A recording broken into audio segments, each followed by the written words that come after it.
दोस्तों, आज मैं आपको जो कहानी सुनाने जा रहा हूँ वो एक ऐसे सिपाही की है जो अपनी चतुराई से न सिर्फ एक मुश्किल से बाहर आता है बल्कि हमें जिंदगी की 3 बहुत जरूरी बातें भी सिखाता है। तो चलिए शुरू करते हैं ये दिल छू लेने वाली दास्तान। दोस्तों, कहानी शुरू करने से पहले अगर आप नए हैं तो चैनल को सब्सक्राइब जरूर कर लें ताकि और भी प्यारी प्यारी कहानियां आप तक पहुंचती रहे। वीडियो अच्छी लगे तो लाइक और शेयर भी जरूर करें और हाँ, नीचे कमेंट बॉक्स में अपनी राय देना बिल्कुल न भूलें। आपका एक एक कमेंट हमें बहुत हौसला देता है।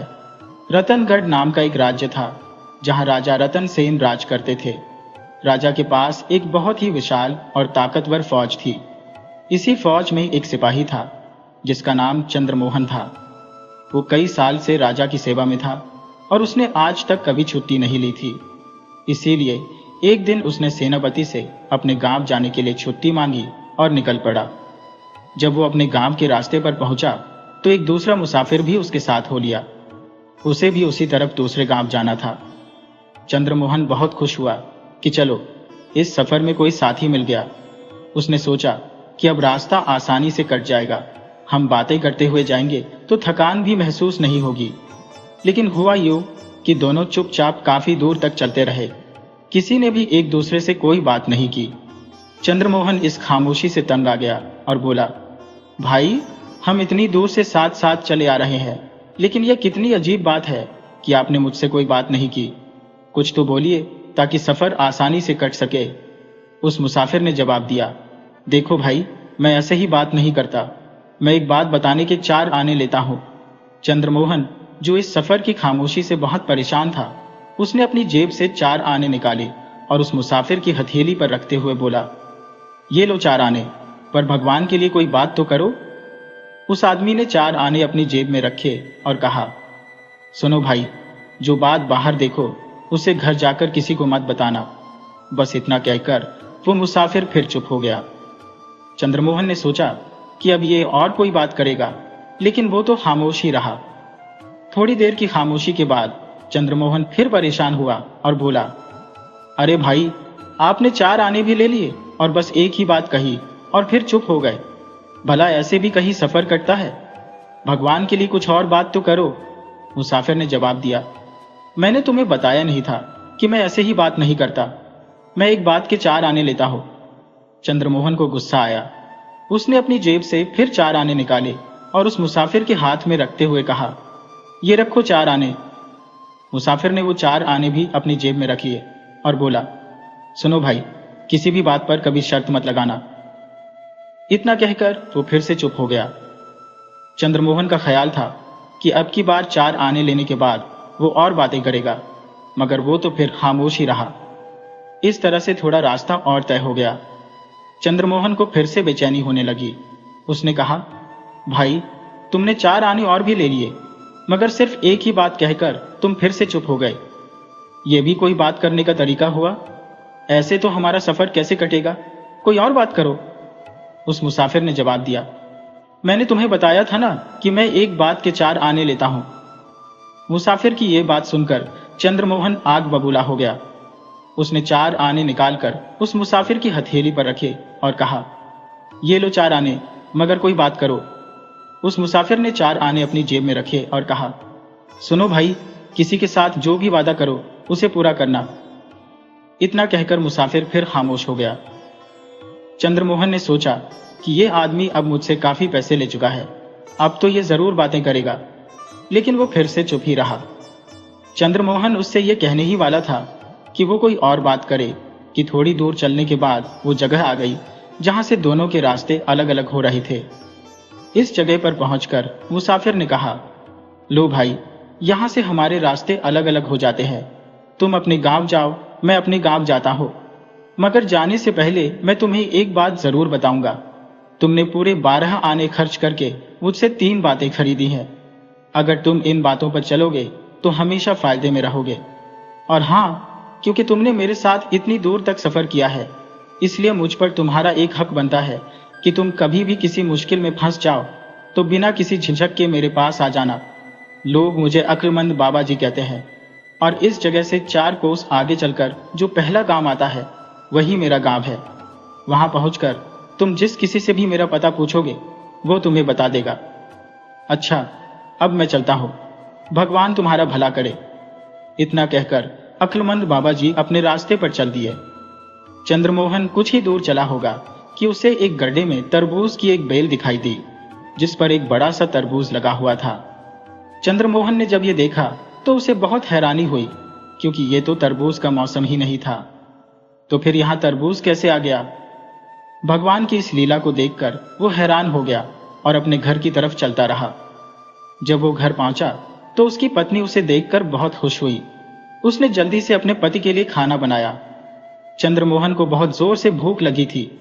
उसने जल्दी जल्दी सारा खाना खा लिया और फिर पेट पर हाथ फेरते हुए एक बड़ी सी डकार ली और कहने लगा, कुदरत के खेल भी कितने अजीब हैं। मैंने रास्ते में एक बहुत ही अजीब बात देखी, जिसके कारण मैं अब तक हैरान हूं। उसकी पत्नी ने हैरान होकर पूछा, कैसी बात देखी आपने? चंद्रमोहन ने जवाब दिया कि रास्ते में उसने सड़क से हटकर एक बड़े से गड्ढे में एक तरबूज की बेल पर बड़ा सा तरबूज लगा हुआ देखा। उसकी पत्नी ने कहा, यह कैसे हो सकता है? ये तो तरबूज का मौसम ही नहीं है। चंद्रमोहन ने कहा, यही बात तो हैरानी की है। पत्नी बोली, नहीं नहीं, आपको कोई गलतफहमी हुई होगी। चंद्रमोहन बोला, नहीं भाग्यवान, मैंने अपनी आंखों से देखा है। ठीक उसी वक्त बाहर से आवाज आई, अरे भाई, हमें भी तो पता चले कि तुमने ऐसा क्या देख लिया। चंद्रमोहन और उसकी पत्नी दोनों ने चौंक कर दरवाजे की तरफ देखा। दरवाजे पर चंद्रमोहन का पुराना दोस्त मंगरू खड़ा था। चंद्रमोहन ने आगे बढ़कर अपने दोस्त को गले लगाया और फिर उसे अपने पास बिठाया। मंगरू ने बैठते ही कहा, इस बार तो बहुत दिनों बाद आए हो। हाँ दोस्त, क्या बताऊं, छुट्टी ही नहीं मिलती थी। जब छुट्टी मिली तो सीधा इधर चला आया। तब चंद्रमोहन की पत्नी हंसते हुए कहने लगी, और इन्होंने आते ही ऐसी बात बताई जिस पर मुझे यकीन ही नहीं हो रहा। इन्होंने रास्ते में एक तरबूज की बेल देखी और ये कहते हैं कि उसमें एक बहुत बड़ा तरबूज लगा हुआ था। चंद्रमोहन बोला, हाँ, मैंने अपनी आंखों से देखा। मंगरू ने कहा, लेकिन अभी तो तरबूज का मौसम ही नहीं है। हाँ, मौसम तो नहीं है, लेकिन मैंने अपनी आंखों से देखा है। गांव की तरफ आने वाली सड़क के किनारे पर एक गड्ढे में बड़ी सी बेल लगी हुई थी। अगर तुम चाहो तो मैं तुम्हें अभी दिखा सकता हूं, कुछ ज्यादा दूर नहीं है। मंगरू कहने लगा, नहीं, मैं तुम्हारी बात को नहीं मानता। तुम सिपाही लोगों की ऐसी ही झूठी सच्ची बातें बनाने की आदत होती है। मैं शर्त लगाकर कह सकता हूं कि तुम झूठ बोल रहे हो। चंद्रमोहन ने कहा, मैं भी शर्त लगाकर कह सकता हूं कि मैं सच कह रहा हूं। चंद्रमोहन की पत्नी कहने लगी, इस बात का फैसला तो अभी हो जाएगा। तुम दोनों वहीं जाकर देख लो, झूठ और सच का फैसला अपने आप ही हो जाएगा। मंगरू बोला, लेकिन मुझे पूरा यकीन है कि तुम झूठे हो और मैं सच्चा हूं। तो ठीक है, शर्त पक्की रही। इसके बाद चंद्रमोहन बोला, लेकिन अभी तो बहुत देर हो चुकी है और मैं थका हुआ भी हूं। तो मंगरू बोला, कोई बात नहीं, मैं सुबह जल्दी आ जाऊंगा और फिर तुम मुझे उस जगह पर ले जाना। अगर तरबूज वहां पर हुआ तो तुम जीते और मैं हारा। अगर तरबूज वहां पर ना हुआ तो मैं जीता और तुम हारे। और साथ ही शर्त जीतने वाले को यह हक होगा कि वो हारने वाले के घर की जिस चीज को भी हाथ लगाएगा वो चीज उसकी हो जाएगी। बोलो, मंजूर है? मंजूर है। इसके बाद मंगरू खड़ा हुआ और कहने लगा, अब तो मैं चलता हूं, सुबह जल्दी आ जाऊंगा और फिर हम दोनों उस जगह पर चलेंगे। अगले दिन सुबह होते ही मंगरू उसके घर आया और फिर चंद्रमोहन उसे लेकर उस गड्ढे की तरफ चला गया जहां उसने तरबूज की बेल पर तरबूज लगा हुआ देखा था। वो जगह सिर्फ 2 कोस की दूरी पर ही थी। जब वे दोनों वहां पहुंचे तो चंद्रमोहन ने मंगरू को वो गड्ढा दिखाया। लेकिन ये क्या? गड्ढे पर नजर डालते ही उसके होश उड़ गए। वहां पर तरबूज तो क्या, तरबूज की बेल का भी कोई नामो निशान नहीं था। मंगरू ने मुस्कुराते हुए कहा, हाँ भाई, कहाँ है तुम्हारा तरबूज? चंद्रमोहन बोला, कल तो यहीं पर था। मैंने कहा था ना कि मैंने अपनी आंखों से देखा था। मंगरू बोला, मुझे तो पहले से ही यकीन था कि तुम झूठ बोल रहे थे और आज मेरी बात सही साबित हो गई कि तुम 1 नंबर के झूठे हो। चंद्रमोहन कहने लगा, मैंने खुद अपनी आंखों से देखा था। ऐसा लगता है जैसे कोई जानवर उसे बेल समेत खा गया। मंगरू ने हंसते हुए कहा, अब तो जो तुम्हारा दिल हो वो तुम कह सकते हो। बस तुम जल्दी से घर वापस चलो। मैं तुम्हारे घर की जिस चीज को भी हाथ लगाऊंगा वो मेरी हो जाएगी।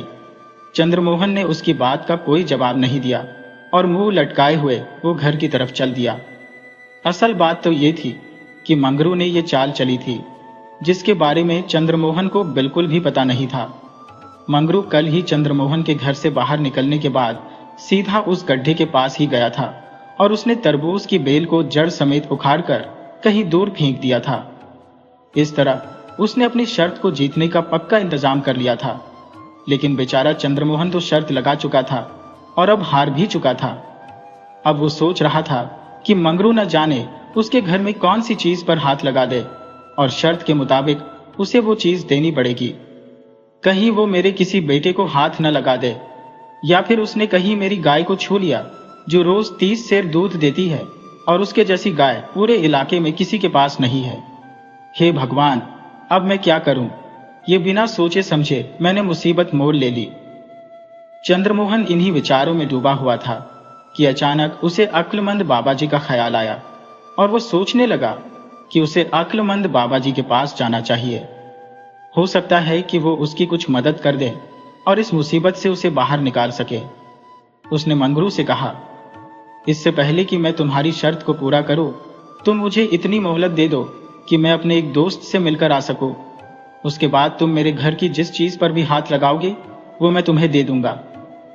मंगरू ने दिल में सोचा कि शर्त तो मैं जीत ही चुका हूं, अब एक आध दिन इंतजार करना पड़े तो भला इससे क्या फर्क पड़ता है। उसने चंद्रमोहन को यह इजाजत दे दी कि वो जाकर अपने दोस्त से मिल ले। चंद्रमोहन सीधा अक्लमंद बाबा जी के गांव की तरफ चल दिया। वहां पहुंचा तो एक गली में कुछ बच्चे खेल रहे थे। उसने बच्चों से पूछा, बच्चों, क्या तुम्हें अक्लमंद बाबा जी का घर मालूम है? बच्चों ने कहा, हाँ हाँ जानते हैं। चंद्रमोहन बोला, तो जरा बता दो कि उनका घर कहाँ पर है। वो बच्चे शरारती थे, कहने लगे, नहीं, पहले आप हमें बहुत सारा गुड़ देने का वादा करो। चंद्रमोहन ने कहा, ठीक है, मैं तुम्हें बहुत सारा गुड़ दे दूंगा। और वो पास की एक दुकान के दुकानदार से कहने लगा, भाई, इन बच्चों को 1 सेर गुड़ दे दो। बच्चों ने कहा, नहीं नहीं, हमें तो बहुत सारा गुड़ चाहिए। चंद्रमोहन ने फिर कहा, ठीक है भाई, इन्हें 2 सेर गुड़ दे दो। बच्चे बोले, नहीं नहीं, हमें 2 सेर नहीं बल्कि बहुत सारा गुड़ चाहिए। चंद्रमोहन ने गुड़ की मात्रा 2 से 3 सेर, 3 से 4 सेर और फिर 5 सेर तक कर दी। लेकिन शरारती बच्चे एक ही बात पर अड़े हुए थे कि आपने हमें बहुत सारा गुड़ देने का वादा किया था। बच्चों और चंद्रमोहन के बीच अब बहस होने लगी थी तो दुकान के सामने लोगों की भीड़ जमा हो गई। शोर सुनकर अक्लमंद बाबा जी अपने घर से बाहर निकले और उन्होंने चंद्रमोहन को देखा कि वो लोगों से घिरा हुआ था। उन्होंने आगे बढ़कर चंद्रमोहन को गले से लगा लिया और कहने लगे, अरे भाई, तुम यहां पर और ये भीड़ कैसी है? चंद्रमोहन ने जवाब दिया, मैंने इन बच्चों से आपके घर का पता पूछा था और इन्हें बहुत सारा गुड़ देने का वादा किया था। अब मैं इन्हें 1 सेर गुड़ देता हूं तो ये नहीं मानते। यहां तक कि मैं 5 सेर गुड़ भी दे रहा हूं तब भी ये नहीं मानते। बस एक ही बात पर अड़े हैं कि हमें तो बहुत सारा गुड़ चाहिए। मुझे तो समझ में नहीं आ रहा कि कैसे इनसे अपनी जान छुड़ाऊं।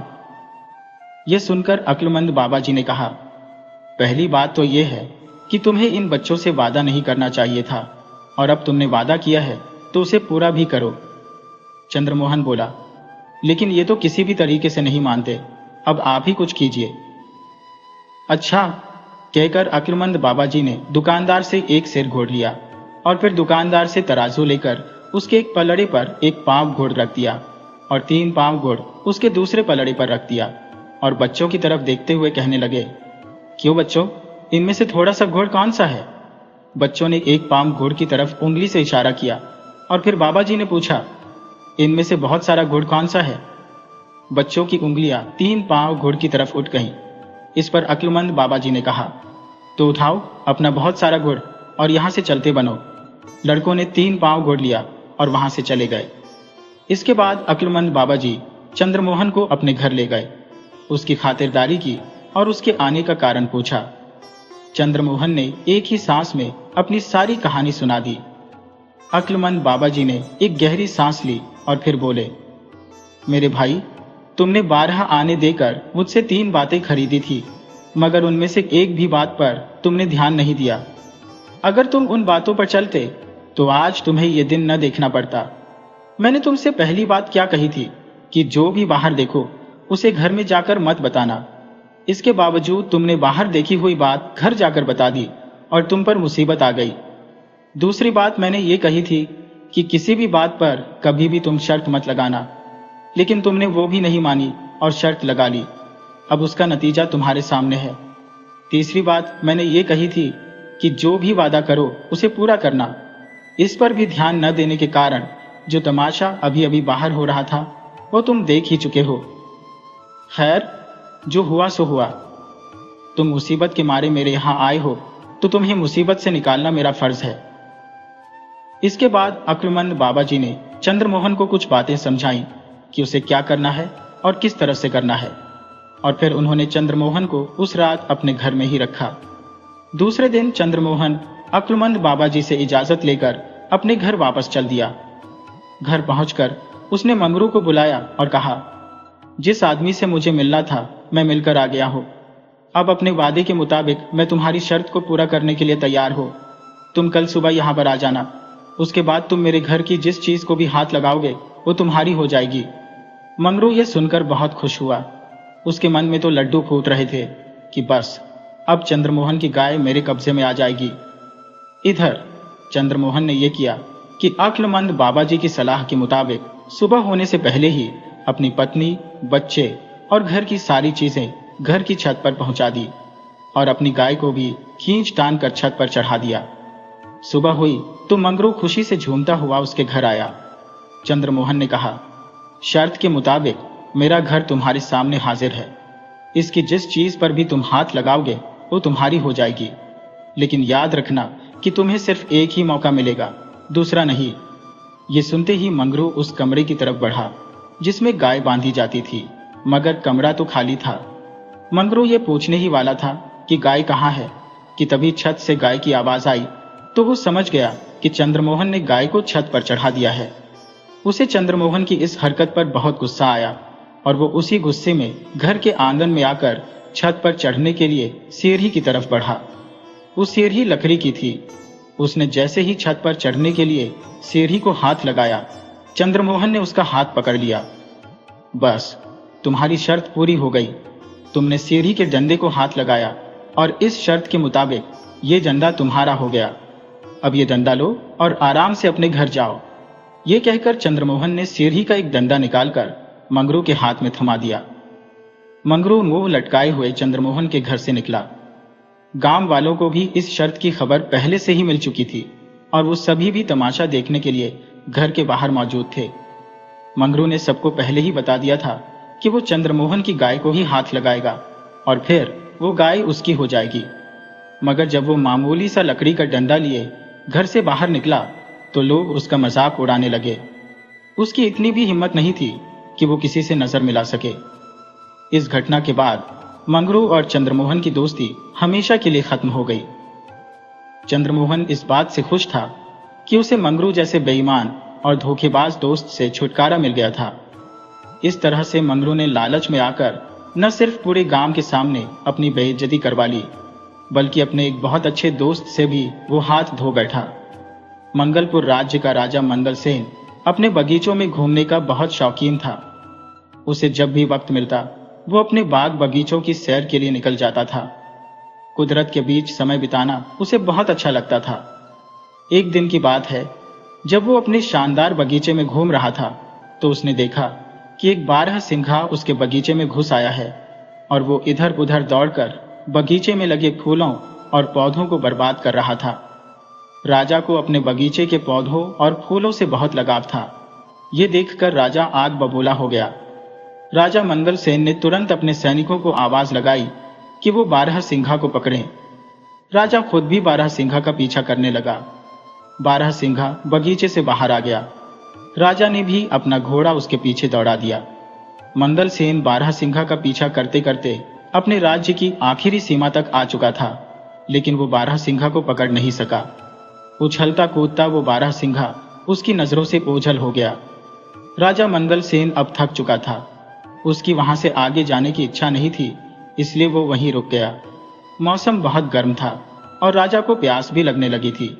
उसने नहाने की सोची। जब वो नहा रहा था तो एक चोर उसका घोड़ा और उसके कपड़े लेकर वहां से भाग गया। चोर अपने पुराने कपड़े वहीं फेंक गया। राजा के लिए अब बहुत बुरी हालत हो चुकी थी। अब वो क्या करता कि अपने महल में वो वापस कैसे लौटे, क्योंकि बिना घोड़े और बिना कपड़ों के लोग उसका मजाक उड़ाएंगे।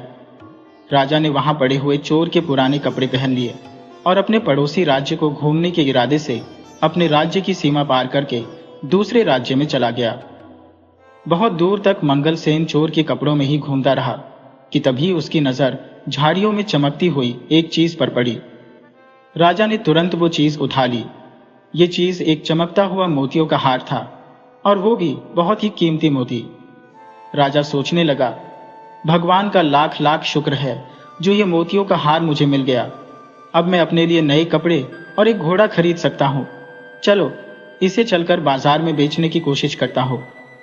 चलते चलते वो पड़ोसी राज्य के बाजार में जा पहुंचा। वहां एक सुनार के पास गया और कहने लगा, सेठ जी, क्या तुम मुझसे ये कीमती मोतियों का हार खरीदोगे? मेरे पास बेचने के लिए एक बहुत ही कीमती हार है।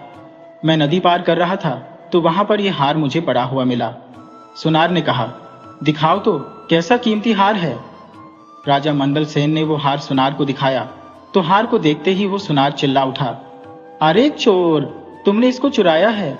मैंने ऐसे ही 2 हार राजा साहब के लिए बनवाए थे। उसमें से एक का तो पता ही नहीं चला। जरूर ये तुमने ही चुराया होगा। चलो इसी समय राजा के दरबार में। सेठ जी, ऐसी बातें मत कीजिए।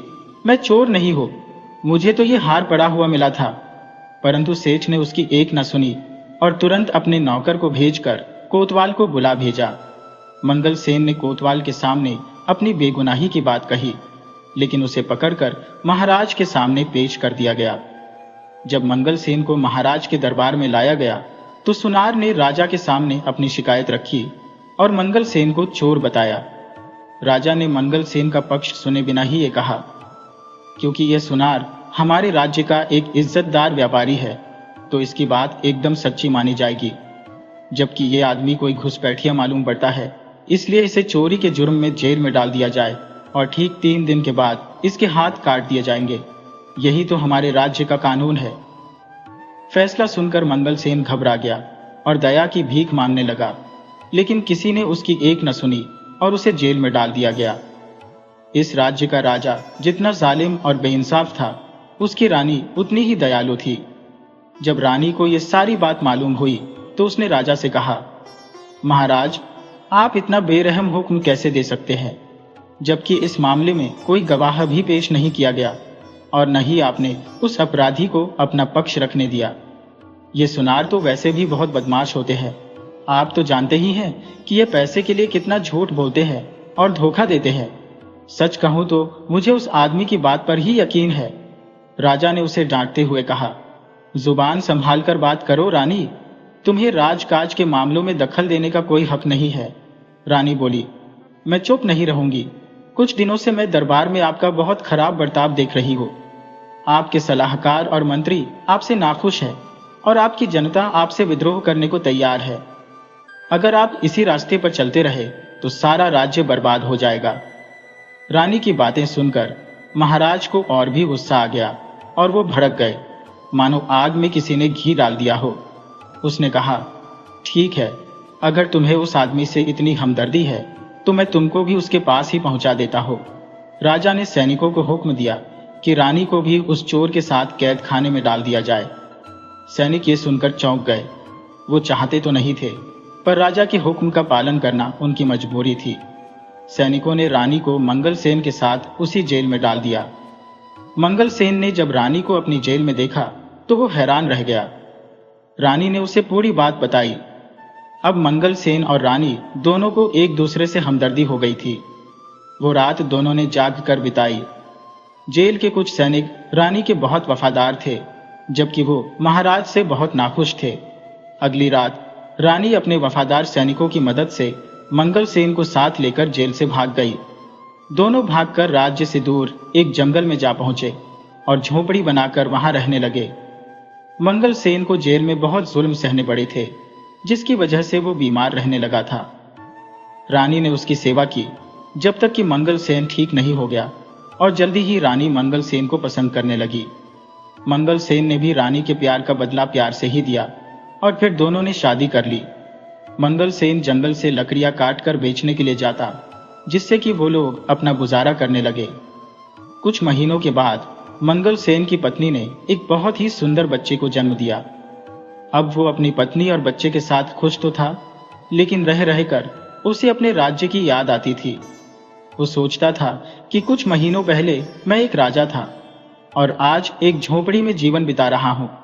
कुछ दिनों बाद की बात है, जब मंगल सेन अपनी रानी के साथ सो रहा था तो अचानक उसे कुछ आहट सुनाई दी। वे दोनों चौंक कर उठ गए और जब वो बाहर गए तो देखा कि कुछ सैनिकों ने उन्हें घेर रखा था।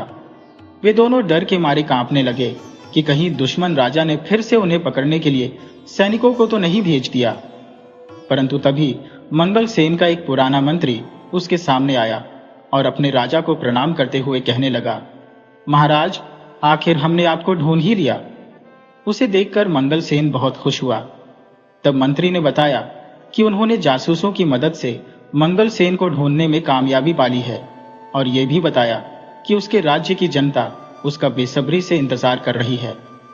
अब राजा मंगल सेन अपनी पत्नी और बच्चे के साथ अपने राज्य वापस चला गया। मंगल सेन फिर से अपनी राजा गद्दी पर बैठ गया और पहले की ही तरह राज करने लगा।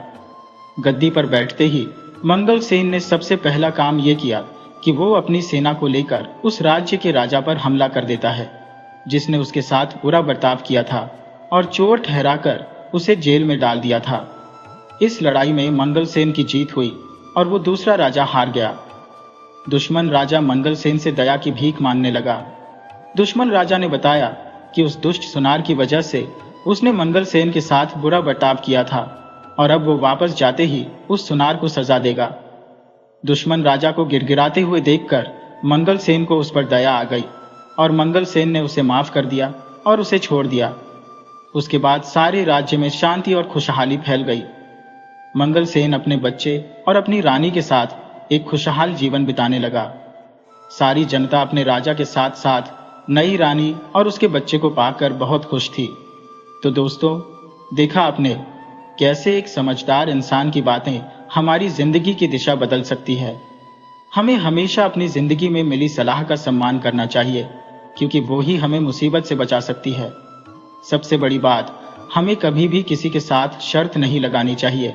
तो दोस्तों, अगर आपको ये कहानी अच्छी लगी तो इसे लाइक जरूर करें, अपने दोस्तों और परिवार के साथ शेयर करें।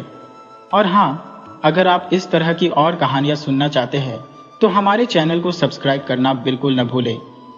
कमेंट बॉक्स में अपने नाम के साथ अपने शहर का नाम भी लिखें। तो मिलते हैं आपसे किसी अगली कहानी में।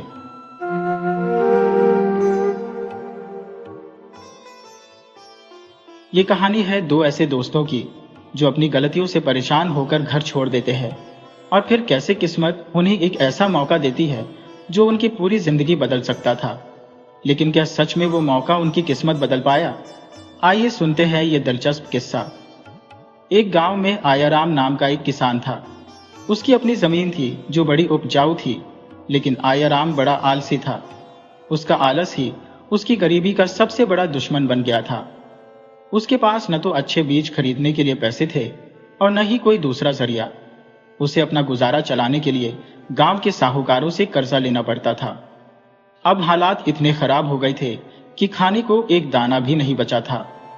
साहूकार हर दिन उसके घर के चक्कर काटते थे और आयाराम यही सोचता रहता था कि अब तो इस गांव को छोड़कर ही जाना पड़ेगा। उसी गांव में एक बनिया रहता था जिसका नाम ग्याराम था। ग्याराम की दुकान पहले खूब चलती थी, लेकिन उसके मन में लालच आ गया। उसने अपने सामान में मिलावट करना शुरू कर दिया। कुछ दिनों तक तो खूब फायदा हुआ, लेकिन धीरे धीरे सब लोगों को उसकी मिलावट का पता चल गया। ग्राहकों ने उसकी दुकान पर आना बंद कर दिया और उसकी दुकान बिल्कुल ठप हो गई। ग्याराम भी रूखा सूखा खाकर दिन काट रहा था और वो भी यही सोच रहा था कि अब इस गांव में कुछ नहीं बचा। कहीं और जाकर कोई काम धंधा करना पड़ेगा। कुछ दिनों बाद जब दोनों अपनी अपनी मुसीबतों से परेशान हो गए तो दोनों ने गांव छोड़ने का मन बना लिया। एक दिन अपनी अपनी पोटली में थोड़ा बहुत सामान बांधकर दोनों गांव से निकल पड़े। गांव से बाहर एक दोराहे पर दोनों की नजर एक दूसरे पर पड़ी। आया राम ने सोचा, अरे ये तो अपने गांव का बनिया ग्याराम है। और ग्याराम ने भी यही सोचा, अरे ये तो आया राम है, लगता है ये भी मेरी तरह परेशान होकर जा रहा है। दोनों ने एक दूसरे को अपनी अपनी दुख भरी कहानी सुनाई और गांव छोड़ने का कारण बताया। जल्दी ही दोनों अच्छे दोस्त बन गए और साथ साथ एक ही रास्ते पर चल पड़े। चलते चलते उन्हें एक नया गांव नजर आया। ग्याराम बोला, भाई आया राम, ये कोई नया गांव लग रहा है, क्यों ना हम अपनी किस्मत यहीं आजमाए। आया राम ने कहा, ठीक है भाई, चलो चलते हैं अंदर। गांव में पहुंचकर आया राम ने कहा, भाई मुझे बहुत जोर की भूख लगी है और मैं बहुत थक भी गया हूं। अगर तुम खाने और रहने का इंतजाम कर सको तो मैं मानो कि तुम सच में एक सच्चे बनिया हो। ग्याराम बड़ा ही होशियार था। वो समझ गया कि आया राम उसकी अक्ल का इम्तिहान ले रहा है। वो तुरंत बोला, अच्छा भाई, तुम कहते हो तो मेरा कमाल देखो, भरपेट खाना भी मिलेगा और रहने की जगह भी। दोनों एक घर के सामने पहुंचे और दरवाजा खटखटाया। एक बूढ़ी अम्मा ने दरवाजा खोला। उसने पूछा, भैया तुम कौन हो और क्या चाहते हो। ग्याराम तुरंत बोला, माई हम राजा के खास सिपाही हैं, दूसरे गांव से आ रहे हैं, बहुत थक गए हैं, कुछ दिनों तक यही आराम करना चाहते हैं।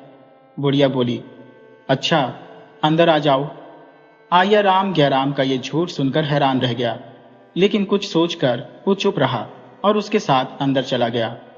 अम्मा ने दरवाजा बंद करते हुए पूछा, पर भैया तुम दोनों सिपाही हो तो इस भेष में क्यों हो, तुमने अपनी वर्दी क्यों नहीं पहनी। ग्याराम बोला, माई हमें भेष बदल कर ही घूमना पड़ता है। राजा को हम इसी तरह से अपनी प्रजा के सुख दुख के बारे में बताते हैं। वे दोनों एक जगह बैठ गए।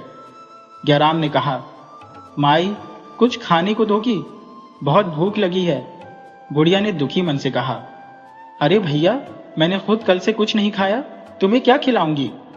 असल में बुढ़िया के पास खाने पीने का सारा सामान था, लेकिन वो बहुत कंजूस थी। उसने गरीबी का बहाना बना दिया। ग्याराम मुस्कुराया और बोला, ठीक है माई, अगर खाने को कुछ नहीं है तो कोई बात नहीं। उस सामने जो सिलबट्टा पड़ा है, क्या तुम मुझे उसका पत्थर दे सकती हो। बुढ़िया बोली, हाँ हाँ क्यों नहीं, वो पत्थर मेरे लिए बेकार ही है, पर तुम उसका करोगे क्या।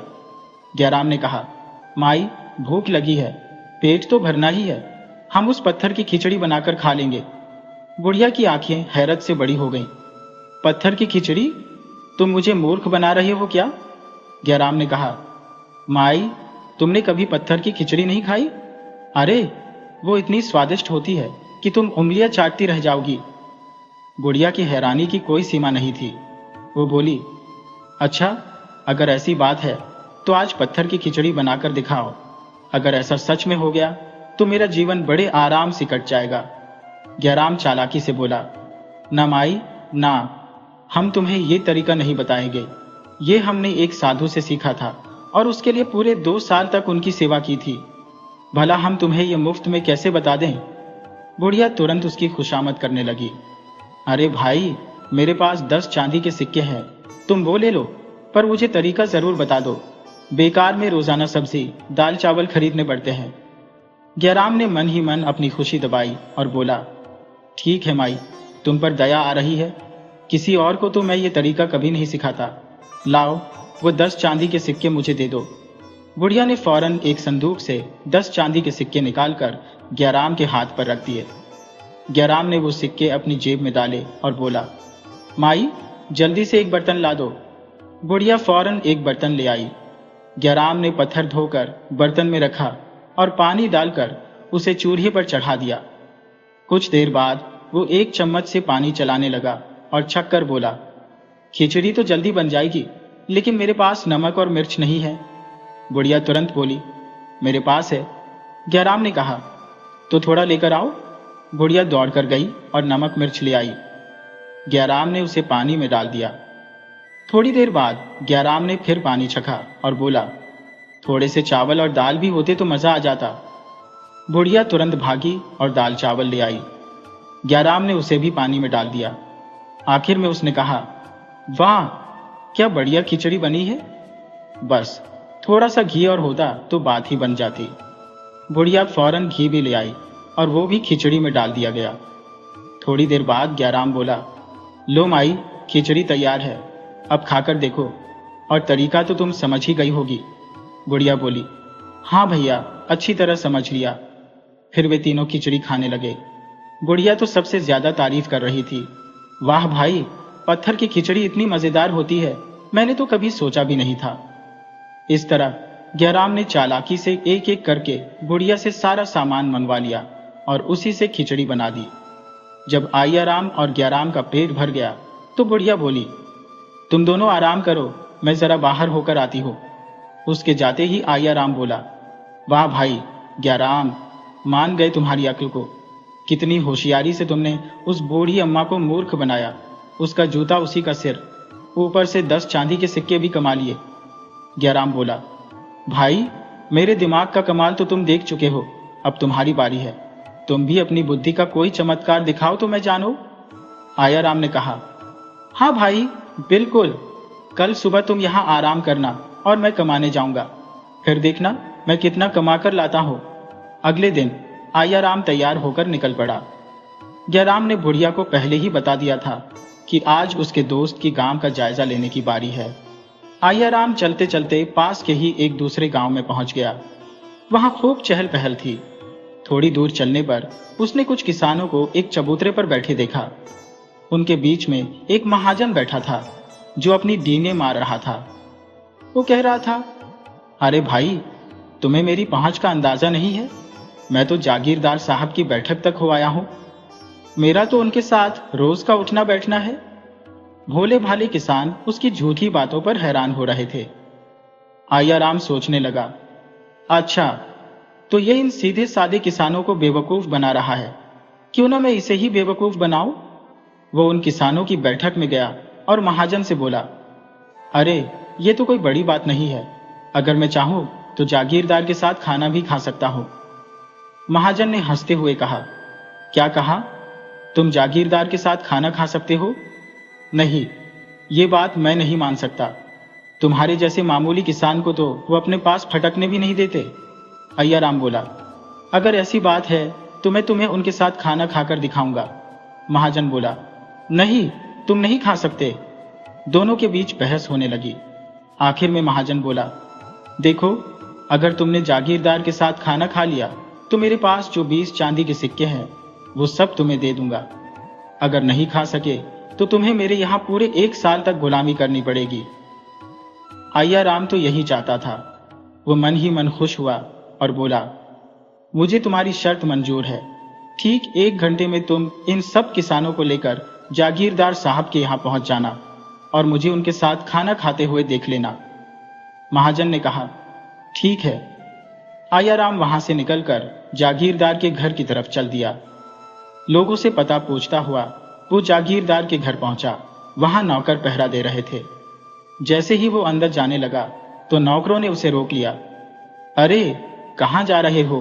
तुम्हें मालूम नहीं कि तुम्हारे जैसे गरीब आदमी का जागीरदार के घर में जाना मना है? आयाराम ने कहा, भाई, मैं तो सिर्फ जागीरदार साहब से मिलना चाहता हूं। मुझे उनके फायदे की एक बात बतानी है। नौकर जागीरदार के पास गया और सारी बात बताई। जागीरदार बाहर आया और पूछा, बोलो भाई, क्या बात है? अय्याराम ने कहा, जागीरदार साहब, मुझे यह जानना था कि एक घोड़े के सिर के बराबर सोने के दल्ले की क्या कीमत हो सकती है? जागीरदार चौंक गया और पूछा, तुम्हें यह क्यों जानना है? अय्याराम ने कहा, ठीक है साहब, अगर आप बताना नहीं चाहते तो कोई बात नहीं, मैं घर चला जाता हूं। वैसे भी मुझे बहुत जोर की भूख लगी है। जागीरदार मन ही मन सोचने लगा, लगता है इस किसान के हाथ कोई बहुत बड़ा खजाना लग गया है। क्यों ना मैं इसे जाल में फंसाकर उस सोने का डला हथिया लूं। उसने कहा, अरे भाई, अगर तुम्हें भूख लगी है तो घर जाने की क्या जरूरत है? आओ मेरे घर चलो, मैं तुम्हें खाना खिलाता हूं। जागीरदार आयाराम को अपने साथ घर के अंदर ले गया। उसने नौकरों को तरह तरह के पकवान लगाने को कहा। जागीरदार खुद अपने हाथ से उठा उठाकर आया राम को खिला रहा था। जागीरदार बोला, भाई डट कर खाना खाना, कोई संकोच मत करना। आया राम ने कहा, हुजूर आपके रहते किसी चीज की क्या कमी हो सकती है। इधर 1 घंटा पूरा हो गया था। महाजन सब किसानों को लेकर जागीरदार के घर के बाहर पहुंचा। वे सब यह देखकर हैरान रह गए कि आया राम किसान जागीरदार के साथ खाना खा रहा था। महाजन बोला, जोश में आकर शर्त तो लगा ली, लेकिन लगता है अब मेरे 20 चांदी के सिक्के गए। मुझे क्या पता था कि ये इतना बड़ा आदमी है। खाना खत्म होने के बाद जागीरदार ने आया राम से पूछा, तो अब बताओ वो सोने का डला कहाँ है? तुम मुझे वो लाकर दे दो, मैं तुम्हें बहुत इनाम दूंगा। आया राम ने कहा, पर जागीरदार साहब कौन सा सोने का डला? मेरे पास तो कोई सोने का डला नहीं है। मैं तो बस यूं ही उसकी कीमत जानना चाहता था। ये सुनकर जागीरदार को गुस्सा आ गया। अरे मूर्ख, जब तुम्हारे पास कुछ है ही नहीं तो तुमने मेरा समय क्यों खराब किया? आया राम बोला, हुजूर आपको तकलीफ देने के लिए माफी चाहता हूं। फिर आया राम खुशी खुशी वहां से निकल गया। शर्त जीतने के बाद उसने महाजन से 20 चांदी के सिक्के लिए और वापस बुढ़िया के घर की तरफ चल दिया। बुढ़िया के घर पहुंचकर उसने ग्याराम को सारी बात बताई तो ग्याराम उसकी बुद्धि की तारीफ किए बिना न रह सका। भाई तुम्हारी बुद्धि भी कमाल है, तुमने तो मुझसे भी दुगना हाथ मारा। अगले दिन दोनों ने फैसला किया कि अब वे दोनों साथ में निकलेंगे। वे उस गांव को छोड़कर एक दूसरे गांव के रास्ते पर चल पड़े। रास्ते में एक जंगल था। जब वे उस जंगल से गुजरे तो उन्हें दूर धूल उड़ती हुई दिखी। ग्याराम बोला, अरे ये तो घुड़सवार है, कौन हो सकते हैं? आया राम ने कहा, मुझे तो ये डाकू लग रहे हैं। चलो जल्दी से झाड़ियों में छिप जाते हैं, वरना जान भी जाएगी और जो कुछ हमारे पास है वो भी चला जाएगा। दोनों तुरंत छिप गए। कुछ देर में घुड़सवार उनके सामने थे। वे घोड़ों से उतरे और एक पेड़ के नीचे कुदाल से गड्ढा खोदने लगे। किसान और बनिया ये सब हैरानी से देख रहे थे।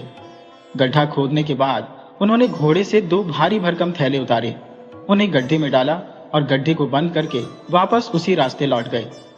आया राम बोला, चलो दोस्त देखें उन्होंने क्या छिपाया है। दोनों ने मिलकर गड्ढा खोदा और थैलों के मुंह खोले। अंदर सोने के सिक्के भरे थे। उनकी खुशी की कोई सीमा न रही। वे बोले, भाई भगवान जब भी देता है तो छप्पर फाड़ कर देता है।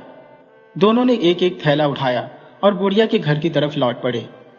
रास्ते में ग्याराम बोला, भाई अब हमारे पास बहुत दौलत है, इतनी कि हम जिंदगी भर बैठकर खा सकते हैं। अब हमें अपने गांव वापस लौट जाना चाहिए। हम ये सारी दौलत आधी आधी बांट लेंगे और आराम से रहेंगे। आया राम ने भी यही सोचा कि अब बुढ़िया के पास ज्यादा दिन ठहरना ठीक नहीं है, कहीं वो किसी मुश्किल में न फंस जाए।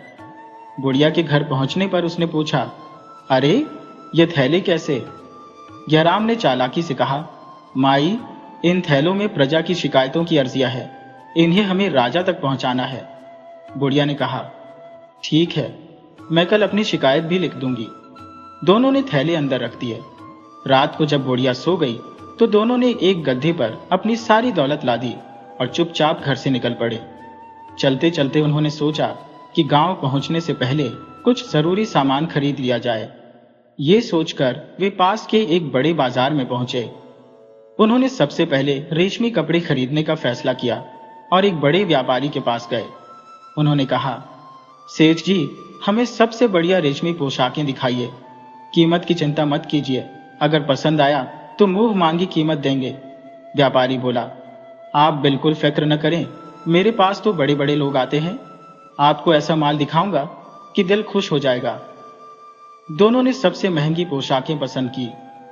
कीमत तय होने के बाद उन्होंने अपनी पोटली में से सोने के सिक्के निकालकर व्यापारी को दिए। व्यापारी ने उन सिक्कों को ध्यान से देखा और बोला, आप लोगों ने इतना सारा सामान लिया है, मैं आपकी मेहमान नवाजी कैसे न करूं? आप ठहरिए, मैं कुछ खाने पीने का इंतजाम करता हूं। सेठ ने अपने नौकर को इशारा किया और वो तुरंत हलवाई से मिठाइयां ले आया। दोनों बड़े मजे से मिठाइयां खाने लगे। वे खाने में इतने मग्न थे कि उन्हें अपने आसपास क्या चल रहा है इसका ध्यान ही नहीं रहा। सेठ ने अपने एक नौकर को बुलाया और उसके कान में कुछ कहा। नौकर तुरंत बाहर निकला और कुछ ही देर में कोतवाल को लेकर आ गया। व्यापारी ने सोने के सिक्के कोतवाल को दिखाते हुए कहा, कोतवाल जी, यह सोने के सिक्के इन दोनों लफंगों ने मुझे दिए हैं, जरा इनकी तलाशी लीजिए। आयाराम और ग्याराम को कुछ समझ नहीं आ रहा था कि ये सब क्या हो रहा है। कोतवाल ने उन सिक्कों को देखा और उनकी तलाशी ली। उनके थैलों में से और भी सोने के सिक्के निकले। कोतवाल ने दोनों को गिरफ्तार कर लिया। वे हैरान होकर कहने लगे, सेठ जी, आपने हमें किस जुर्म में गिरफ्तार करवाया है? हम तो आपके सामान की पूरी कीमत दे रहे थे। कोतवाल ने उन्हें धमकाते हुए कहा, ज्यादा अनजान बनने की कोशिश मत करो। ये सोने के सिक्के तुमने कहां से चुराए हैं? ये कोई साधारण सिक्के नहीं है, इन पर राजमहल की मुहर लगी है। ये शाही सिक्के हैं जो राजा के खजाने में होते हैं। 2 दिन पहले ही खजाने में चोरी हुई है। ये चोरी तुम दोनों ने ही की है। आयाराम और ग्याराम ने कोतवाल और व्यापारी को बहुत समझाया कि ये सिक्के उन्होंने चुराए नहीं है, बल्कि किस्मत से उनके हाथ लग गए हैं। लेकिन किसी ने उनकी बात पर विश्वास नहीं किया और उन्हें शाही खजाने में चोरी के जुर्म में कारागार में डाल दिया गया। अब वे दोनों पछता रहे थे कि ये सब उनके लालच का नतीजा है। अगर वे अपने गांव में रहकर ईमानदारी से काम करते रहते तो आज उन्हें यह दिन नहीं देखना पड़ता। कहानी से हमें ये सीख मिलती है कि लालच हमें अक्सर सही रास्ते से भटका देता है। ग्याराम और आयाराम ने अपनी बुद्धि से बहुत कुछ कमाया, पर उनके लालच ने उन्हें फिर वहीं पहुंचा दिया जहां से वे चले थे, खाली हाथ। अपनी मेहनत और ईमानदारी से कमाया हुआ एक दाना धोखे से मिले खजाने से कहीं ज्यादा कीमती होता है।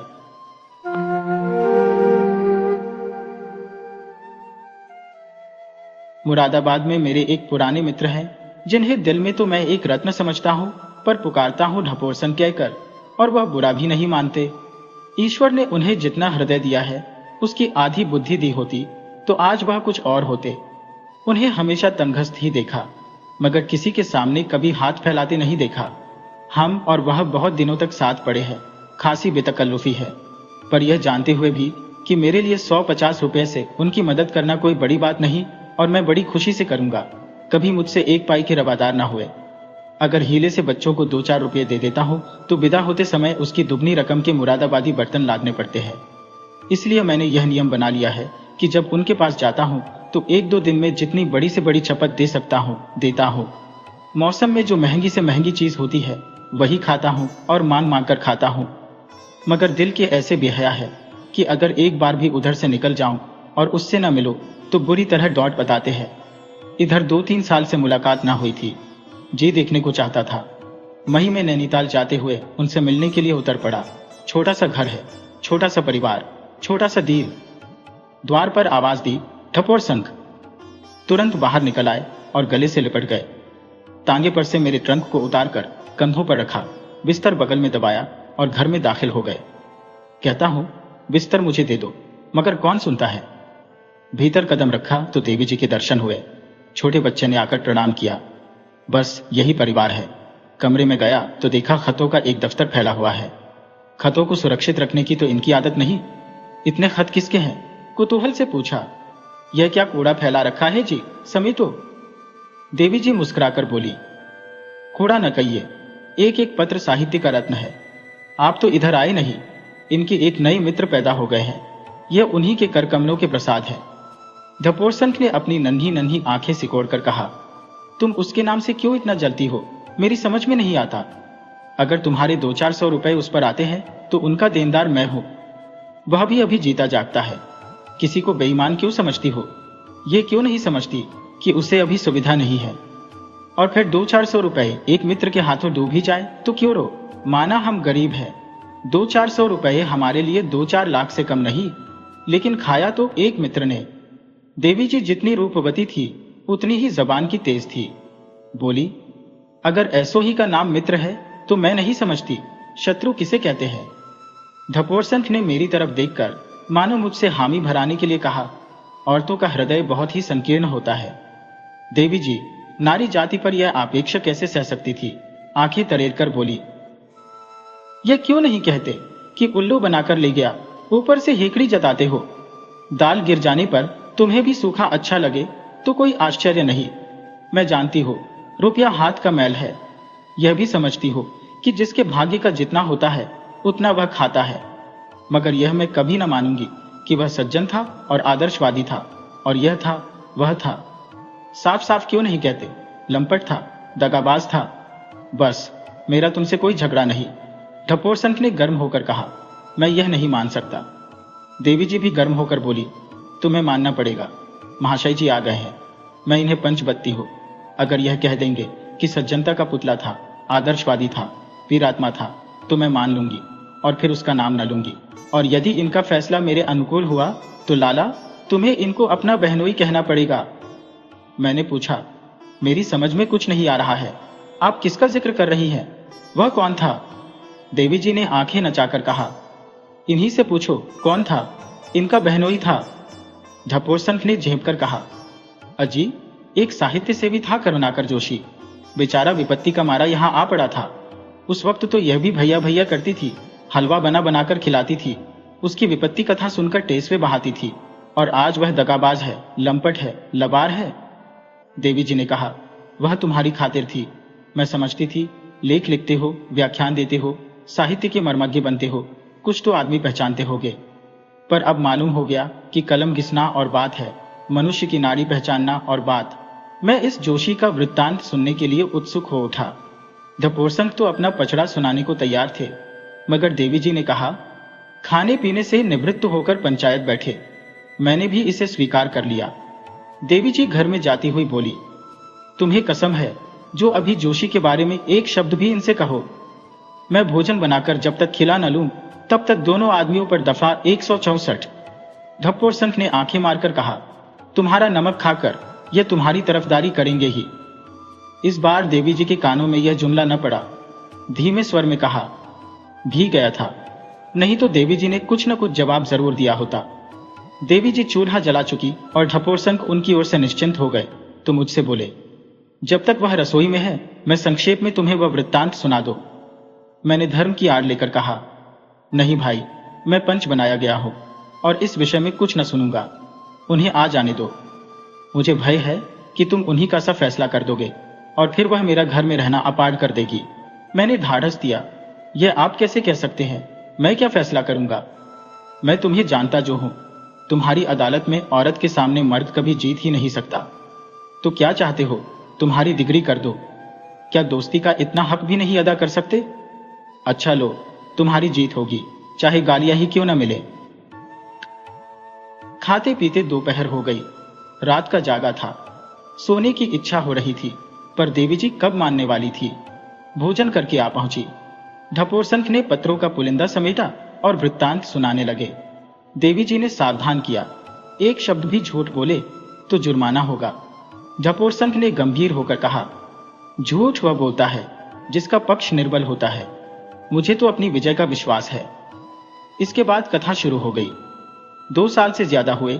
एक दिन मेरे पास एक पत्र आया जिसमें साहित्य सेवा के नाते एक ड्रामे की भूमिका लिखने की प्रेरणा की गई थी। करुणाकर का पत्र था। इस साहित्यिक रीति से मेरा उनसे प्रथम परिचय हुआ। साहित्यकारों की इस जमाने में जो दुर्दशा है, उसका अनुभव कर चुका हूं और करता रहता हूं, और यदि भूमिका तक बात रहे तो उनकी सेवा करने में पसोपेश नहीं होता। मैंने तुरंत जवाब दिया, आप ड्रामा भेज दीजिए। 1 सप्ताह में ड्रामा आ गया, पर अब के पत्र में भूमिका लिखने ही की नहीं, कोई प्रकाशक ठीक कर देने की भी प्रार्थना की गई थी। मैं प्रकाशकों के झंझट में नहीं पड़ता। 2-1 बार पढ़कर कई मित्रों को जानी दुश्मन बना चुका हूं। मैंने ड्रामे को पढ़ा, उस पर भूमिका लिखी और हस्तलिपि लौटा दी। ड्रामा मुझे सुंदर मालूम हुआ, इसलिए भूमिका भी प्रशंसात्मक थी। कितनी ही पुस्तकों की भूमिका लिख भी चुका हूं। कोई नई बात न थी, पर अब की भूमिका लिखकर पिंड न छूता। 1 सप्ताह के बाद एक लिख आया कि इसे अपनी पत्रिका में प्रकाशित कर दीजिए। ढपोर संत एक पत्रिका के संपादक है। इसे गुण कहिए या दोष, मुझे दूसरों पर विश्वास बहुत जल्द आ जाता है, और जब किसी लेखक का मामला हो तो मेरी विश्वास क्रिया और भी तीव्र हो जाती है। मैं अपने एक मित्र को जानता हूं जो साहित्यकारों के साए से भागते हैं। वह खुद निपुण लेखक है, बड़े ही सज्जन है, बड़े ही जिंदा दिल। अपनी शादी करके लौटने पर जब जब रास्ते में मुझसे भेंट हुई, कहा, आपकी मिठाई रखी हुई है, भेजवा दूंगा। पर वह मिठाई आज तक न आई। हालांकि अब ईश्वर की दया से विवाह तरु में फल भी लगाए। लेकिन खैर, मैं साहित्य सेवियों से इतना चौकन्ना नहीं रहता। इन पत्रों में इतनी विनय, इतना आग्रह, इतनी भक्ति होती थी कि मुझे जोशी से बिना साक्षात्कार के ही स्नेह हो गया। मालूम हुआ एक बड़े बाप का बेटा है, घर से इसीलिए निर्वासित है कि उसके चाचा दहेज की लंबी रकम लेकर उसका विवाह करना चाहते थे। यह उसे मंजूर न हुआ। इस पर चाचा ने घर से निकाल दिया। बाप के पास गया। बाप आदर्श भ्रातृभक्त था। उसने चाचा के फैसले की अपील न सुनी। ऐसी दशा में सिद्धांत का मारा युवक सिवाय घर से बाहर निकल भागने के और क्या करता? यो वन वन के पत्ते तोड़ता, द्वार द्वार ठोकरें खाता। वह ग्वालियर आ गया था। उस पर मंदाग्नि का रोगी, जीर्ण ज्वर से ग्रस्त। आप ही बतलाइए, ऐसे आदमी से क्या सहानुभूति ना होती? फिर जब एक आदमी आपको प्रिय भाई साहब लिखता है, अपने मनोरहस्य आपके सामने खोल कर रखता है, विपत्ति में भी धैर्य और पुरुषार्थ को हाथ से नहीं छोड़ता, कड़े से कड़ा परिश्रम करने को तैयार है, तो यदि आप में सौजन्य का अनुमात्र भी है तो आप उसकी मदद जरूर करेंगे। अच्छा, अब फिर ड्रामे की तरफ आइए। कई दिनों बाद जोशी का पत्र प्रयाग से आया।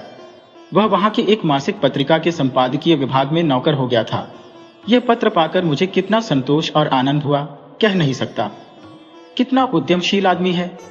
उसके प्रति मेरा स्नेह और भी प्रगाढ़ हो गया। पत्रिका का स्वामी संपादक सख्ती से पेश आता था। जरा सी देर हो जाने पर दिन भर की मजदूरी काट लेता था। बात बात पर घुड़कियां जमाता था। पर यह सत्याग्रही वीर सब कुछ सहकर भी अपने काम में लगा रहता था। अपना भविष्य बनाने का ऐसा अवसर पाकर वह उसे कैसे छोड़ देता? यह सारी बातें स्नेह और विश्वास को बढ़ाने वाली थी। एक आदमी को कठिनाइयों का सामना करते देखकर किसे उससे प्रेम न होगा, गर्व न होगा। प्रयाग में वह ज्यादा न ठहर सका।